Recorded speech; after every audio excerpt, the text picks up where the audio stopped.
Morning, everyone. It's Laura T at Doom Deals 123 on eBay. I'm the Silver Owl Thrifter on YouTube. And I'm going to talk about what sold. I made $75 over 2 days. It's been a couple of days. We had a crazy day yesterday. Let's see what is profit. And then I'm going to talk about stuff, just stuff going on here. Yesterday was nuts. And what's going on today and what's going to go on in the future. I'm going to predict the future, and it's good. Yeah, selling. Sorry, I have it all written up, but I don't have my page pulled up. Everything. I have lots of storage today. I don't know. Suddenly, I got 10 more gigabytes. So we do have an open house today. So I'm at a little bit of a. But everything's so clean that it's easy now to get set up for them. I'll talk about that more later. We're moving. Hello, new people. Watch the what's going on videos if you want to know what's going on. We're moving, downsizing. Okay, I sold this Victoria's Secret bra, lined, perfect coverage, underwire, light padding, V charm, 34C. This sold for $9 and $7 shipping. I paid $2, they paid $16. I made $8 on that. I sold this vintage cloisonne. That's what this is, these beads. Necklace, knotted beads, white floral design, 24-inch Chinese, 66 grams. These were given to me by one of my old neighbors. She just gave me all this stuff to sell. And these sold for $20, $24 and $5 shipping. Had them a long time, and they were on the 50% off, 40% off sale, which is now, today I'm doing 50% off sale on all of my old inventory. See if we can move it. And they, free, so they paid $29, I made $19 on those. This I just listed, it was in the haul video a couple of days ago, sold overnight. Kind of what I like. I feel like I price it well if it sells overnight. Maybe a little low, but that's all right. According to my research, it was priced to sell, and it did. So Eddie Bauer, vintage fisherman sweater. Any kind of sweater like this. A fisherman sweater might be a bit of a stretch. Nah, I think it looks like some kind of fisherman sweater. But the real fisherman sweaters are more like the cable knit, kind of thick. You know what I mean, cream. But anyways, pullover men's Henley, that's when it has the buttons here. Tall beige USA, made in USA is always popular.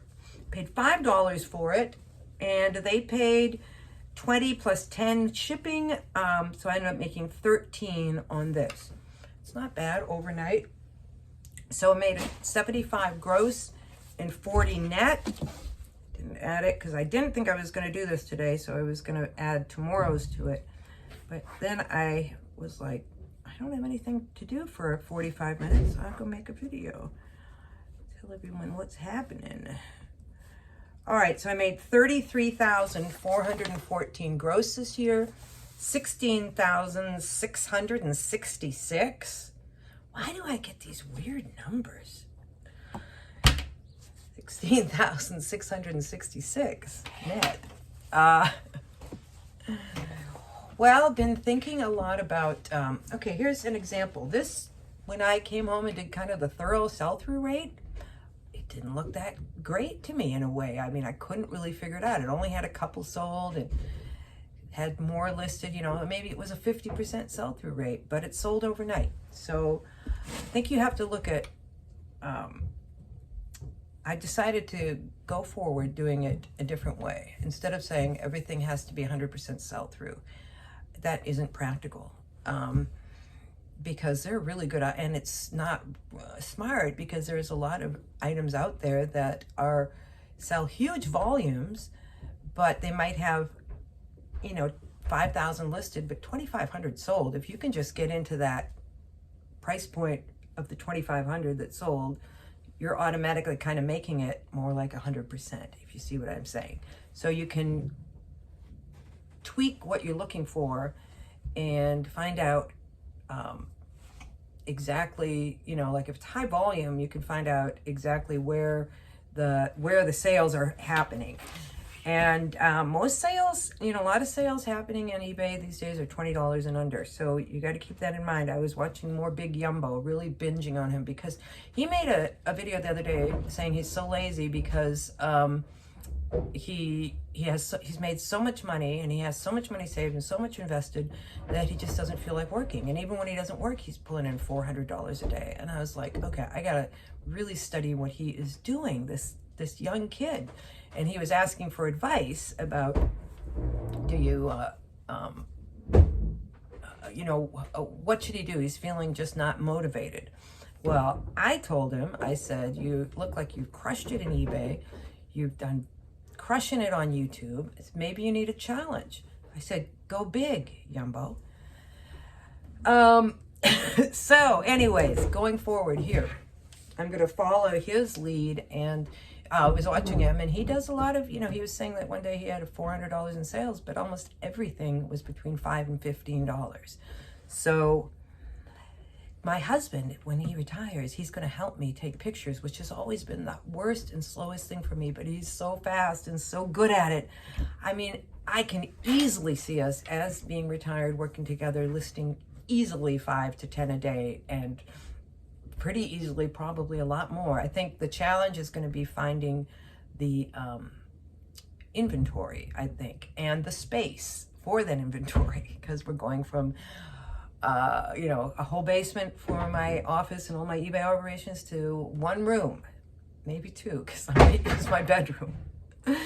I don't know. We'll have to see how it goes. But, you know, I've got a lot stored over there on like 2 shelves maybe. So I've got like 300 items, and I think I can get a lot more, especially if I, you know, I want to steer away from big bulky things, although it is hard because some of those big bulky things, the sweaters and the puffer jackets, well, the puffer jacket's not very bulky. It can be scrunched down unless it's not scrunchable. Puffer jacket I'm thinking about is more of the packable puffer. Other puffers, they are big and bulky. That's why you come here for this tidbits of wisdom. So I'm going to go by styles. I'm going to go by value, both on, you know, the end of the buyer and the end of me buying it. I'm going to try to get low prices. There's a bins. There's no bins in Maryland, where I live. I live in Maryland. There's no bins here. I did some research. So I've never been to a bin. Never been to a bin. You been? You been binning? So there's one in Raleigh, which is about an hour and 14 minutes from where we're going to be living. And Raleigh? Roanoke. Raleigh. It's in Virginia, somewhere there. And I'm a little concerned because I hear lots of horror stories about bins, like everybody's pushing and everybody's shoving. And if I get pushed or shoved, I'm down. I don't have good balance. So I would hope that if I'm in there with a cane, people would respect that or whatever and maybe not bump me. But is that something to worry about? I'd go with my husband and he could play defense. But how is that a place where somebody who's mobility impaired wants to go, or what do you guys think, who have been there before? And another question I have. So anyways, back, I try not to get off topic. I had a good comment yesterday. Somebody said, you know, kind of agreeing, it is hard to find out sell-through rate. It is hard to find out, you know, do you have to have 100% sell-through rate for it to sell, or what are the other variables, you know? And I think you have to look at so many things. You got to go by styles. You got to go by the value, the quality.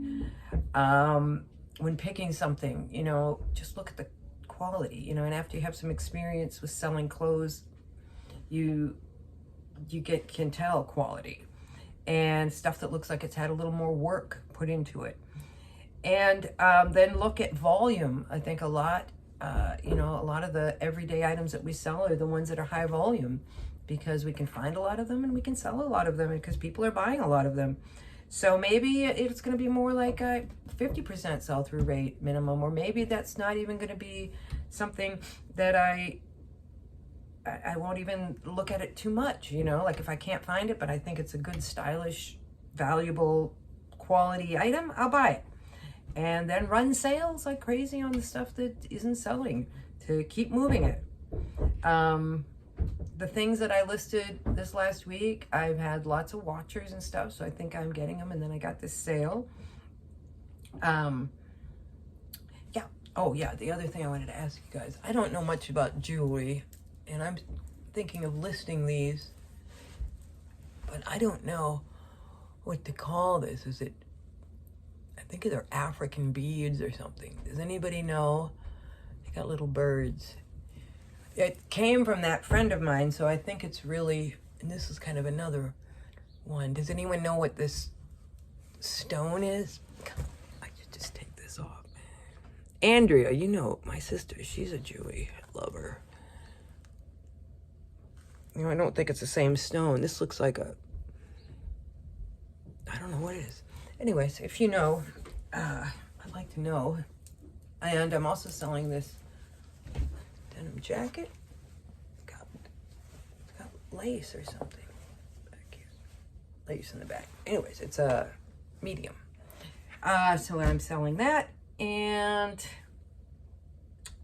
that's about it. Oh, yeah, I was going to tell you about yesterday. It was crazy. Okay, now I'm going to talk about selling the house. So if you're not interested, I get it. But we are selling our house, and it's been on the week for 2 markets. It's been on the market for 2 weeks now.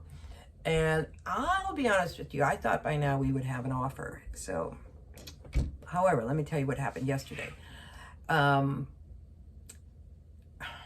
People have to give you 2 hours notice before they can come. So sometimes you get a whole day, and that's really nice, or to get several hours, but sometimes you just get the 2 hours and you got to be ready to go. So we had one at 2:30, and the cats really don't like it, you know, being put in their cages, we take them on the shortest car ride possible. We just go up to the little walking trail here and sit, because we found that it's the driving that they don't like the most. I think when we sit, they just kind of go to sleep, so they're okay. But anyways, they don't like it, and you know, none of us like it, but we get excited every time there's one, because we think, you know, that's how the house is going to sell.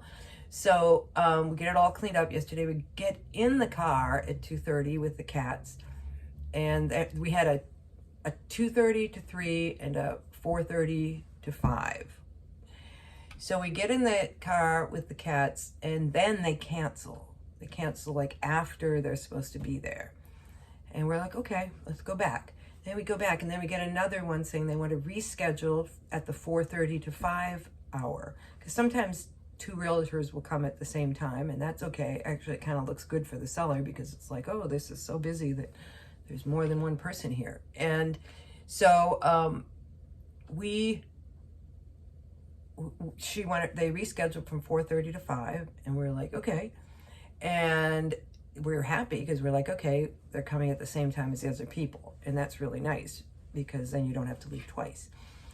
So we come home, we let the cats out, and then right after we let the cats out, they want to reschedule to 3:45. And this is like a personal note from my realtor, because they can't reschedule that soon. So we have to get the cats back in, get back in the car. We go up there, get another note from, or I get a note from my realtor saying they're only going to be there 15 minutes. So it's 3:45. So at 4, we go back. There's no car. We're like, okay, they came and gone, because they wanted to take pictures of the staircase. It was just the realtor, and she wanted to take pictures of the staircase because somebody was very, very interested, but wanted to redo the staircase and had to run it by their contractor. So we like hearing stuff like that. Like, yeah, it looks totally redoable. And so we're thinking she came and took the pictures and left. But we get the cats undone, she pulls up. But we just said, hey, if you just come and take pictures, do you mind if we just all stay? And she was really nice. And she came in and actually talked for a little while, and was just reiterating that the person had a little bit of a mobility problem. And I mean, I can go up and down the stairs, but I only do it when I absolutely have to. If she was maybe going to use it as like an artist studio or something like that, or whatever, bedroom, because there is a first floor bedroom. If she's thinking bedroom wise. But anyways, that was good to hear. But so anyways, she was really nice. She just came, took the pictures, left. And then the people who had rescheduled for 4:30 to 5, the other one, they want to reschedule from to, the one that was now at 4:30 to 5 wants to reschedule from like 6:30 to 7, which is a horrible time because this is like, we're just wanting to chill at 6:30 to 7, you know. Like, okay, all right. So we get the cats back in the carrier at 6:30, we go, and then we get up there and then they cancel. So we had nobody come yesterday, yet we were in and out of the car with the cats like 3 times. So anyway, but we were happy to hear that there's somebody interested, and we've heard from a couple of others that people are interested. Oh, and the realtor just couldn't stop talking about how beautiful our house was, and you know, she loves this house. She must have said that 6 times. Loves this house, it's so beautiful. So I'm thinking it's going to sell here pretty quick. It's an expensive house, and we've never sold or had a house this expensive before, and I think, I don't know, maybe it's just people who are just really taking their time, because there's just not much out there. There's another house on the market, going on the market I think today, and there's an open house right at the time we're having our open house, so we're going to go to that open house when we're having our open house because I want to see what that is. And they're asking more money. They have an in-ground saltwater pool, and that's touchy with real estate because some people don't really like pools. But people who like pools love pools. And boy, a pool is very expensive. My sister, I think, was wanting to get one built, but they're so expensive now that it's hardly affordable. So I guess if you like a pool, that would be a buy. But Zillow doesn't seem to think so. So we'll see what happens. I can be so mean and snarky sometimes. You guys have no idea. When I'm alone with my husband, I get pretty snarky. Anyways, I shouldn't, I know. It's all in fun, all in good fun. So, well, I better go. Oh, remember to set your clock. Well, this is going to be tomorrow, so forget it if you haven't done it. You know, the clock's daylight savings time. I don't like it. Who does? It's 9:38, so we got to leave in an hour. The open house is from 11 to 1. We're going to go to Barnes & Nobles and take turns sitting with the cats and going in and looking at books. It was my husband's birthday the other day, and we had Turkish food because he comes from Turkey. There's a restaurant we've always wanted to try, so we had really good food. If you're ever going to go dine out at a Turkish restaurant, ask me what to order. I know what to order. It's very, you want to get the lahmacun, the doner kebab, and I'm not talking about just a Euro place. I'm talking about a real Turkish restaurant. Anyways, it was really good. And the cigar birik is very good. Talk about everything here. Okay, I better go. I better go do this. Yeah, so we're gonna go look at books, and he's gonna buy a book for his birthday, and I'm gonna probably buy a book just because. Oh, I wanted to talk. I know this keep going and going, but I'm gonna make a note of it. I want to talk about the show Wednesday. And what does that have to do with eBay? Tune in tomorrow. See you later, alligators.